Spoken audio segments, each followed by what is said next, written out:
નમસ્કાર દર્શક મિત્રો, કૃષિ દર્શન કાર્યક્રમમાં આપનું હાર્દિક સ્વાગત છે. મિત્રો, મકર સંક્રાંતિ આ પર્વ દર વર્ષે 14 જાન્યુઆરીએ ઉજવવામાં આવે છે. આ પર્વના દિવસે ગુજરાતની જો વાત કરવામાં આવે તો લોકો ધાબા પર હોય છે, પતંગ ચગાવે છે, ચીકી, તલ, લાડુ, શેરડી, ઊંધિયું, જલેબી આ બધું જ ખાઈને ધૂમધામથી ઉજવણી કરવામાં આવે છે. મિત્રો, જ્યારે મકર સંક્રાંતિની વાત કરીએ છીએ ત્યારે આ દિવસે સૂર્ય મકર રાશિમાં પ્રવેશે છે અને ધીરે ધીરે હવે તે ઉત્તર દિશા તરફ પ્રયાણ કરે છે.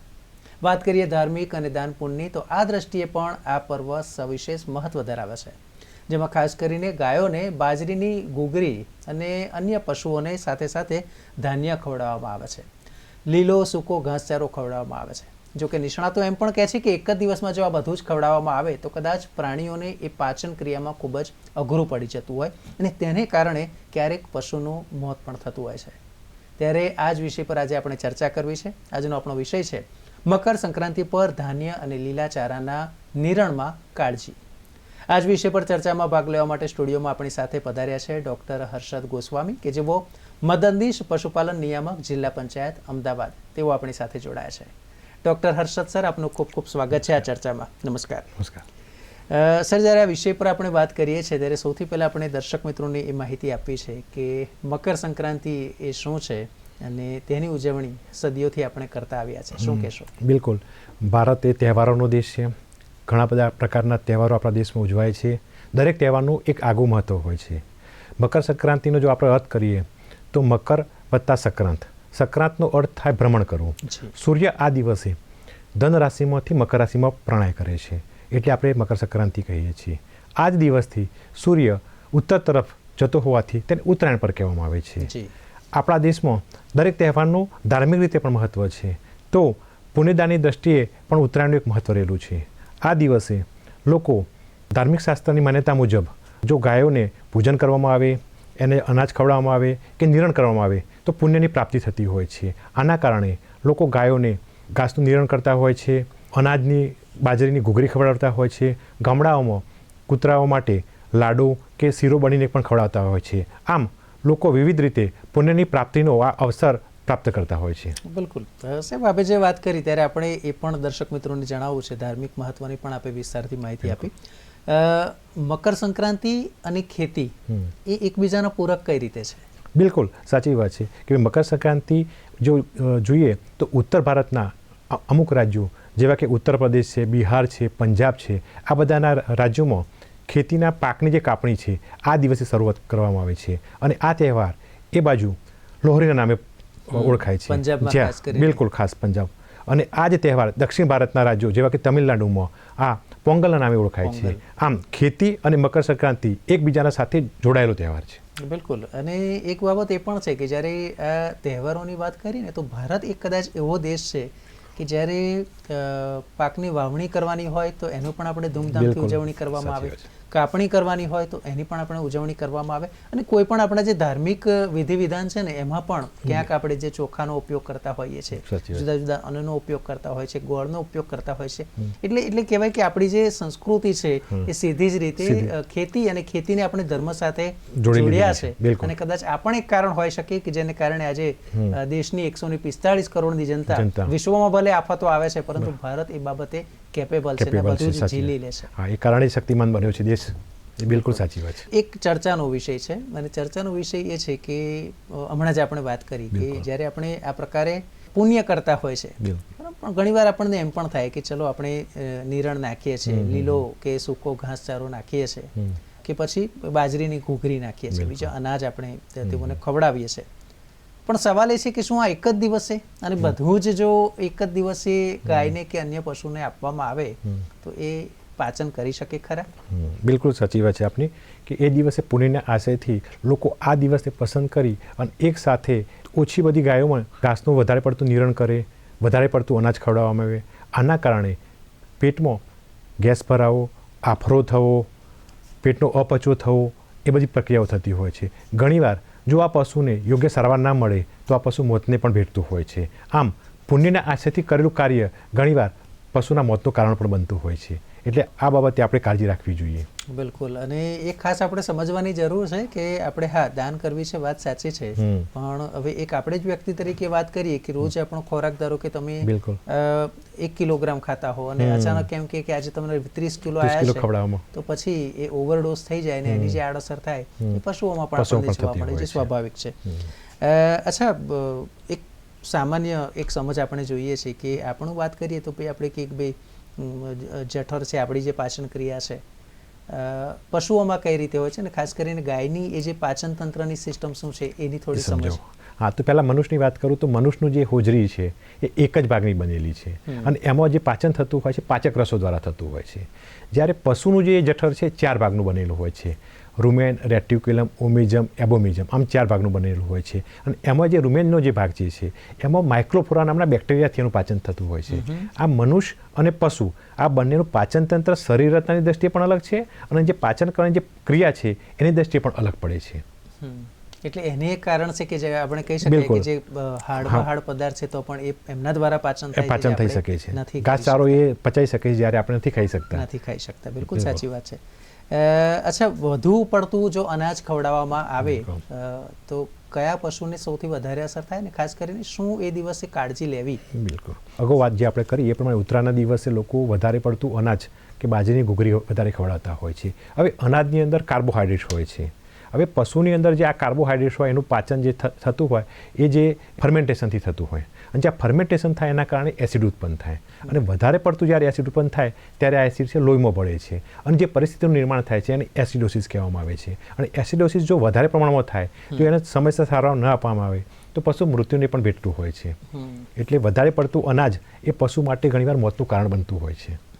એટલે આટલી આપણે કાળજી રાખવી જ પડે કે એ જરૂરી માત્રામાં જ આપણે આપવું. સાચી વાત. દર્શક મિત્રો, ખૂબ જ રસપ્રદ આપણી ચર્ચા ચાલી રહી છે મકર સંક્રાંતિના તહેવારની ઉજવણી, પણ સાથે સાથે કેટલીક જે કાળજી રાખવાની બાબત છે, ખાસ કરીને નિરણ વખતે પશુઓમાં આપવામાં આવતું નિરણ, તો તે વિશે આપણી ચર્ચા ચાલે છે. આગળ પણ આ વિષય પર ચર્ચા યથાવત રહેશે, ક્યાંય ના જતા. હાલ લઈએ છીએ એક નાનકડો બ્રેક.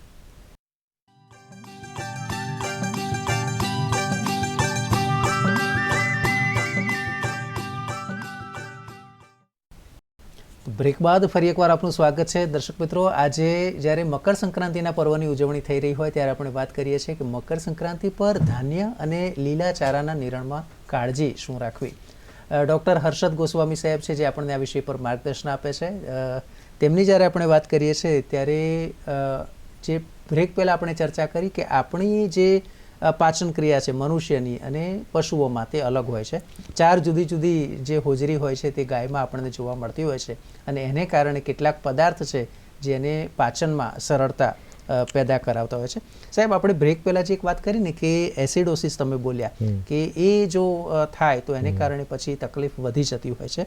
તો એસિડોસિસ ના થાય અથવા તો તે અટકાવવા માટે ખાસ કરીને પશુપાલકોએ શું પગલાં લેવા જોઈએ? પહેલાં તો એસિડોસિસ ના થાય એટલા માટે અનાજનું પ્રમાણ ખૂબ ઓછા પ્રમાણમાં અને મિક્સ ખોરાક આપવો જોઈએ. પરંતુ કદાચ બાય ચાન્સ એસિડોસિસ થઈ ગયો તો જે એસિડ છે એની સાંદ્રતા અટકાવવા માટે આપણે સોડિયમ બાયકાર્બોનેટના દ્રાવણનો ઉપયોગ કરવો જોઈએ. આપણે રસોડામાં જે ખાવાના સોડા વાપરીએ છીએ એની અંદર સોડિયમ બાયકાર્બોનેટ હોય છે. આ જો યોગ્ય માત્રામાં પાણી સાથે પીવડાવવામાં આવે તો થોડા વધતા અંશે રાહત થતી હોય છે. વધારે પડતું જો એસિડોસિસ થયો હોય તો નિષ્ણાત પશુ ડૉક્ટરને બોલાવી અને એની તાત્કાલિક સારવાર કરાવવી જરૂર પડે છે. ઘણીવાર આના કારણે જો સારવાર યોગ્ય ના આપવામાં આવે તો પણ પશુને મોતનું કારણ બનતું હોય છે. આપણે કહ્યું કે જો વધારે પ્રમાણમાં એસિડોસિસ થયો હોય તો પછી તકલીફ થાય તો એ સામાન્ય રીતે એટલે પશુપાલકને એ દેખાય કે આ તકલીફ થઈ લાગે છે અથવા તો એનું શું થાય, પેટ ફૂલે કે શું પ્રક્રિયા શું કરે પશુ? હા, એસિડોસિસ થાય ત્યારે પહેલાં એને પેટ ઉપર આફરો આવશે, વારંવાર ઝાડા કરશે, ઉઠબેસ કરશે. જો ઘણીવાર વધારે જો આફરો આવે તો પશુ આડું પડી જતું હોય છે, પગ પછાડતું હોય છે અને આના કારણે બેચેની અનુભવતું હોય છે. એટલે એના ચિહ્નો ઉપરથી પશુપાલકને ખબર પડશે કે પશુને કંઈક તકલીફ થઈ છે આના કારણે. બરાબર છે. અચ્છા, પશુઓમાં આજે વધુ પડતો આફરો થાય તો તે અટકાવવા માટે ખાસ કરીને શું પગલાં લેવા જોઈએ? ઘણીવાર જો પશુને વધારે પ્રમાણમાં જો ઘાસચારો ખવડાવવામાં આવ્યો હોય અને ઘાસચારાનું જો પશુ પાચન ન કરી શકે તો એના કારણે પશુની હોજરીની અંદર ગેસ ભરાવો થાય, જેને આપણે આફરો કહીએ છીએ. આફરો થયો હોય તો ખાસ કરીને દેશી ઉપચારની અંદર હિંગ, મીઠું, અજમો અને તેલ આ મિક્સ કરીને જે આ મિશ્રણ પીવડાવવામાં આવે તો પશુને આફરામાં રાહત થતી હોય છે. ટર્પેન્ટાઇન 50 ml વત્તા ખાદ્ય તેલ 500 ml આ પણ જો મિક્સ કરીને પીવડાવવામાં આવે તો પણ આફરામાં રાહત થતી હોય છે. આ ઉપરાંત બજારમાં ગેસ સમર માટેની દવા મળતી હોય છે. આ દવા જો પીવડાવવામાં આવે તો પણ પશુને એને આફરામાંથી રાહત મળતી હોય છે. પરંતુ જો પશુ આડું પડી ગયું હોય, પેટ વધારે ફૂલી ગયું હોય, શ્વાસ લેવામાં તકલીફ પડતી હોય તો આવા પ્રાથમિક ઉપચારનો રાહ જોયા વગર નજીકથી પશુ ડૉક્ટરને બોલાવી અને તાત્કાલિક સારવાર કરાવવી જરૂરી બને છે. બિલકુલ. અને સાહેબ, જ્યારે આપણે આ વાત કરીને કે ભાઈ હિંગ છે, મીઠું છે, અજમો, એટલે એ પ્રાણીઓમાં તો બરાબર છે, પણ આપણે પણ પર્સનલી જ્યારે મનુષ્યમાં પણ આપણે કરીએ છીએ. નાનું બાળક હોય તો આપણે જોઈએ છે કે એનો જે પેટનો ભાગ હોય ત્યાં હિંગ ભીની કરીને ચોળવામાં આવે છે અને એની તાત્કાલિક આપણને અસર પણ જોવા મળે છે. એટલે કહીએ ને કે જે મનુષ્ય જીવ છે, પશુ જીવ છે, મને ઘણું એવું કોમન બી છે કે જે બંનેમાં એ કનેક્ટેડ છે. અચ્છા, એક બાબત સાહેબ આપણે એ જાણવી છે કે પશુપાલન વિભાગ જ્યારે આવા કોઈ દિવસો ખાસ આવતા હોય કે જ્યારે લોકો દાન પુણ્ય વધારે કરતા હોય તો એ વખતે શું કાળજી લેવી, અને બીજું એક બાબત એ પણ જાણવી છે કે જ્યારે આ આફરો ચડવાની જે પ્રક્રિયાની આપણે વાત કરીએ છીએ તો એવું ખરું કે અમુક ઋતુમાં આ વધારે થાય, જેમ કે શિયાળામાં કે ઉનાળામાં એવું પણ હોય? એટલે ખાસ કરીને જે આફરો જે ચડવાની જે પ્રક્રિયા જે છે, જ્યારે વધારે પ્રમાણમાં ઘાસચારો લીલો મળતો હોય તો એ દરમિયાન વધારે થતું હોય. આફરો ચડવાની શક્યતા વધારે. દાખલા તરીકે રચકાનું વાવેતર થયું છે, રચકાનું જ્યારે પહેલું જ્યારે કાપણી જે ખવડાવવામાં આવે અને જો એકલો રચકો ખવડાવવામાં આવતો હોય તો પણ આફરો થતો હોય છે.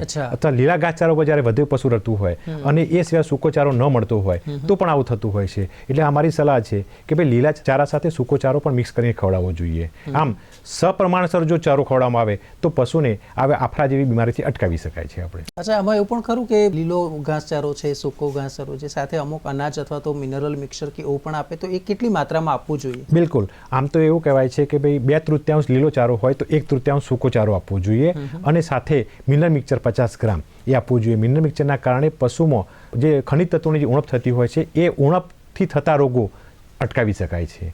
દાખલા તરીકે કેલ્શિયમ છે, મેંગેનીઝ છે, મેગ્નેશિયમ છે, પોટેશિયમ છે, આ જે ક્ષારોની ઉણપ જો ઘાસચારામાં હોય તો પશુને પણ એની ઉણપ વર્તાતી હોય છે. એના કારણે જે રોગો થતા હોય છે એ રોગો અટકાવવા માટે ખનિજ ક્ષાર મિશ્રણ એટલે કે મિનરલ મિક્સચર 50 ગ્રામ જેવું દૈનિક આપવું જોઈએ. આ સાથે સાથે ખોરાકનું સારું પાચન થાય એટલા માટે દરરોજ ખોરાકમાં 50 ગ્રામ જેટલું મીઠું પણ આપવું જોઈએ, જેના કારણે આ આફરા જેવી પરિસ્થિતિ આપણે અટકાવી શકીએ છીએ અને ખોરાકનું સારું પાચન થવાથી એ પશુની ઉત્પાદકતા પણ વધશે. દૂધની ઉત્પાદકતા વધારો થશે.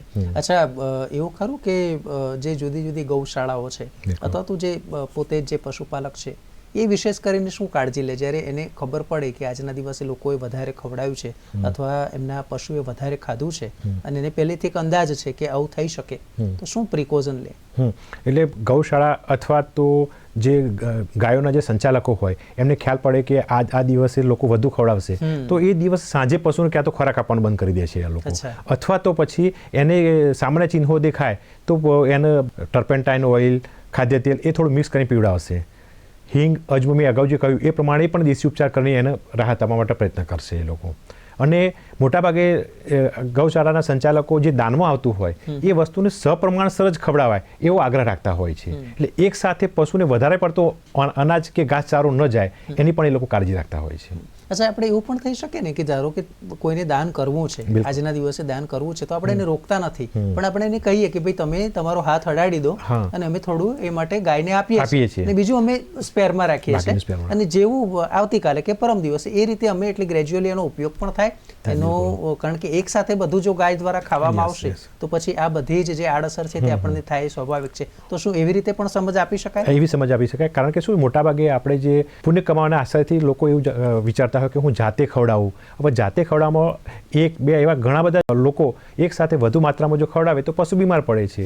એટલે સંચાલકો પણ એવું વિચારે છે કે ભાઈ એને ફક્ત એના આચારથી થોડુંક ખવડાવે અને બાકીનું જે છે એ સંગ્રહ કરી રાખે તો એને દરરોજ નિયમિત માત્રામાં પૂરતો પોષણક્ષમ આહાર મળી રહે અને એના કારણે સાચું પુણ્ય પ્રાપ્ત કરી શકે. સાચી વાત છે. અને દર્શક મિત્રો, આપણે પણ સમજવું પડશે કે જો આપણે પણ આ રીતે દાન કરવું હોય તો હા, એને એ હાથ અડાડી દો અને એને કહો કે જ્યારે એને જરૂર હોય ત્યારે આપે તો તમે દાન કર્યા બરાબર જ છે. એટલે એવું નથી કે તમારી સામે જ કરશો, એ લોકો કોઈ એનું મિસયુઝ કરવાના નથી. આગળ પણ આ વિષય પર આપણી ચર્ચા જારી રહેશે. સમય છે એક બ્રેકનો.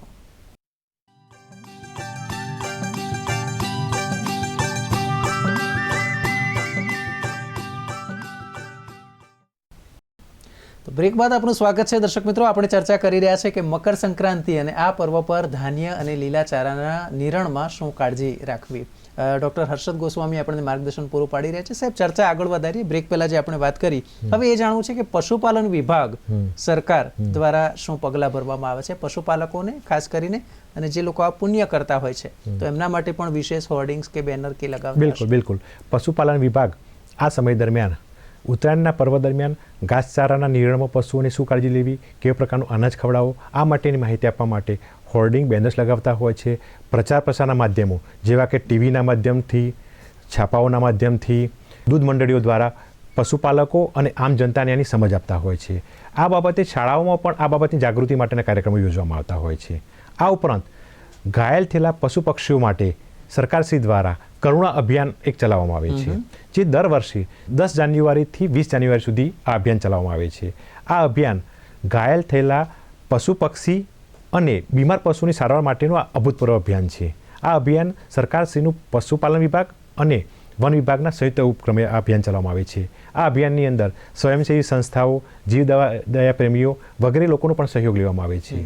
આ અભિયાનમાં જે બીમાર અથવા તો ઘાયલ થયેલું પશુ પક્ષી છે એને સારવાર કેન્દ્રમાં લાવવામાં આવે છે, એની યોગ્ય સારવાર કરવામાં આવે છે, અને જ્યાં સુધી આરામ ન થાય ત્યાં સુધી એની સાર સંભાળની પણ જવાબદારી લેતી હોય છે. આમ પશુ અને પક્ષીને બચાવવાનું કરુણા અભિયાન એક ખૂબ સરકારશ્રીનું એક મહત્વનું અભિયાન છે, અને એમાં બધા લોકો, બધા વિભાગો ખૂબ સારો સહયોગ આપતા હોય છે.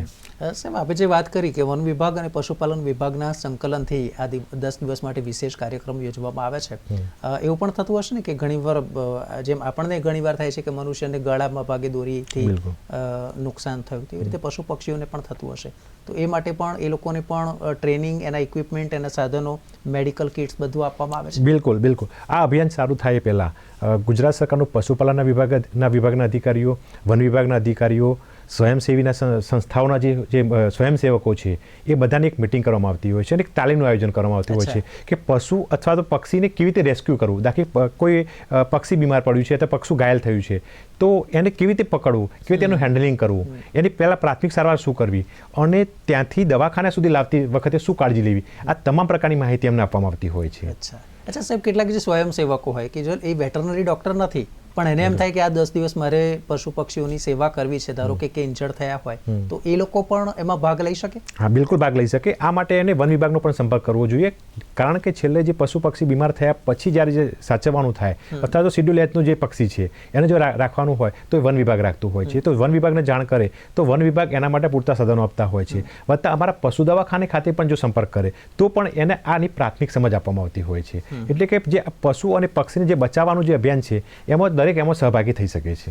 આપણે શેડ્યુલ એચ શબ્દ વાપર્યો તો એ શું છે ને એમાં કયા કયા પશુ પક્ષીઓ આવે? હા, એ શેડ્યુલ એચમાં દાખલા કે સમળી છે કે એવા જે ગુજરાત સરકારે અથવા તો ફોરેસ્ટ વિભાગે જે નક્કી કરેલા જે પક્ષીઓ છે એ જો બીમાર પડે અથવા પેલે કરે તો એની સંપૂર્ણ જવાબદારી વન વિભાગની હોય છે, અને વન વિભાગ એની જાળવણી કરતું હોય છે.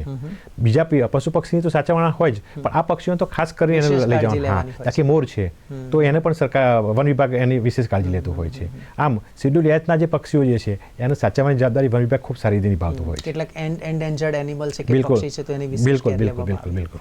અચ્છા સર, એક 1962 આપણી હેલ્પલાઇન પણ છે, બિલકુલ, તો એને થોડી માર્ગદર્શન આપશો ને? ધારો કે અત્યાર સુધી જે આપણે 108 એમ્બ્યુલન્સ કહીએ છીએ તો એવી જ રીતે એમ્બ્યુલન્સ પ્રાણીઓ માટે પણ આ સુવિધા પૂરી પાડે છે, વિસ્તારથી સમજાવો. હા, બિલકુલ. અત્યાર સુધી શું હતું કે ભાઈ માણસો માટે જ એમ્બ્યુલન્સ હતી, પણ ગુજરાતની અંદર 1962ની એક એનિમલ હેલ્પલાઇન નંબર શરૂ કરવામાં આવી છે. આ નંબર ઉપર ફોન કરવાથી એ એનિમલ જે એમ્બ્યુલન્સ છે એ જો પશુ પક્ષી બીમાર પડ્યું છે એ સ્થળ ઉપર જઈને એની સારવાર આપે છે. એટલે આપણે, મારી ભલામણ છે કે આવું કોઈ પશુ પક્ષી ઘાયલ દેખાય અથવા તો બીમાર દેખાય તો 1962 નંબરના એનિમલ હેલ્પલાઇન નંબર ફોન કરવાથી આ સેવાનો લાભ અવશ્ય મળી શકે છે. તમને કોઈ પશુ પક્ષી ઘાયલ દેખાય તો નજીકના પશુ દવાખાને લઈ જશો તો પણ એની યોગ્ય સારવાર મળી જશે. અચ્છા, જે 1962ની આપણે વાત કરી એટલે દર્શકોને કદાચ એ મૂંઝવણ થાય કે ફક્ત ઉત્તરાયણના 10 દિવસ માટે જ કે આખું વર્ષ? ના, ગુજરાત સરકારે 1962નો જે આ એનિમલ હેલ્પલાઇન નંબર છે એ 365 24/7 માટેનો બનાવેલો નંબર છે, અને એમાં વિશેષ કરીને વેટરનરી સેવાઓ સમયસર મળી રહેતી હોય છે. બિલકુલ. સાહેબ, જ્યારે આટલા વિશાળ ફલક પર જ્યારે આ તહેવારની ઉજવણી થતી હોય, લાખો લોકો ધાબે ચડ્યા હોય, એટલે અબોલ જીવો માટે પણ ક્યાંક ચિંતાનો વિષય છે. અમદાવાદની હું વાત કરું તો એએમસી દ્વારા એક સારામાં સારો પ્રયાસ કરવામાં આવે છે કે જે બ્રિજ છે એ બ્રિજની બંને બાજુ જે પ્રમાણે એ રસ્સી બાંધવામાં આવે છે કે જેનાથી એ રસ્સી સીધી વાહન ચાલકો ઉપર ના પડે અને આ રીતે પણ તહેવાર પણ ઉજવાય અને પશુ પક્ષીઓ કે એનાથી પણ કોઈ ઘાયલ પણ ના થાય અને મનુષ્યનું પણ જીવ જતું બચે. અંતમાં દર્શકોને શું સંદેશ આપવા માંગશો? મારી દર્શકોને એક વિનંતી છે કે પહેલાં તમે અગાઉ જે પ્રમાણે કહ્યું એ પ્રમાણે પુણ્યના આશયથી જ્યારે આપણે ગાય કે ભેંસને વધારે પડતા પ્રમાણમાં અનાજ અથવા ઘાસચારો નિરણ ન કરવું જોઈએ. બીજી વસ્તુ, પક્ષીઓને જે વિહારવાનો સમય છે એ સવારે 6 થી 8 અને સાંજે 5 થી 7 છે. આ દરમિયાન સૌથી વધારે પ્રમાણમાં પક્ષીઓ આકાશમાં હોય છે. આ દરમિયાન આપણે સ્વયં શિસ્ત પાડી અને આ પતંગ ચગાવવાનું ટાળવું જોઈએ. બીજી વસ્તુ કે પતંગ ચગાવવાનું જે દોરો અથવા માંજુ હોય છે એ અતિ તીક્ષ્ણ વસ્તુનો ના બનેલો હોવો જોઈએ, કે સિન્થેટિક દોરીનો ઉપયોગ ના કરવો જોઈએ, કે આપણે જે ચાઇનીઝ દોરી આવે છે એનો ઉપયોગ ના કરવો જોઈએ. એના કારણે ઘણી વખતે પશુ પક્ષીની સાથે માનવને પણ ઈજા થવાની સંભાવના વધી જતી હોય છે અને ઘણી વખત આ ઈજા જીવલેણ પણ બનતી હોય છે. આમ આપણા મોજનું કારણ બીજા માટે સજાનું કારણ બનતી હોય છે, તો આ આપણે અટકાવવું જોઈએ. બિલકુલ, એ મજા છે ક્યાંક સજા ન થાય એટલી ચિંતા આપણે કરવી જોઈએ. આબોલ જીવોને આપણે બચાવવાના છે. સાહેબ, ખૂબ જ સુંદર રજૂઆત કરી, ખૂબ સરસ માર્ગદર્શન આપ્યું. ચોક્કસથી મને આશા છે કે પશુપાલકો અને જે ગૌશાળા અને જે પશુ પ્રેમીઓ છે તમામને આ એક સંદેશ જશે. ખૂબ ખૂબ આભાર આપ ચર્ચામાં જોડાયા તે માટે. તો દર્શક મિત્રો, મને પણ આશા છે કે આપ પણ આટલી બાબતોની વિશેષ કાળજી રાખશો. ખૂબ જ સુંદર રીતે આ તહેવારની આપણે ઉજવણી કરીએ, આ અબોલ જીવોને બચાવીએ અને હા, ઉત્તરાયણની જે સાહેબે ખાસ મેસેજ આપ્યો કે સવારના જે 2 કલાક ઇમ્પોર્ટન્ટ છે તે અને સાંજના કે જ્યારે પશુ પક્ષીઓ વિહાર કરતા હોય છે તે સમયે પતંગ ના ચગાવીએ. અત્યારે બસ આટલું જ. મને આપશો રજા. નમસ્કાર.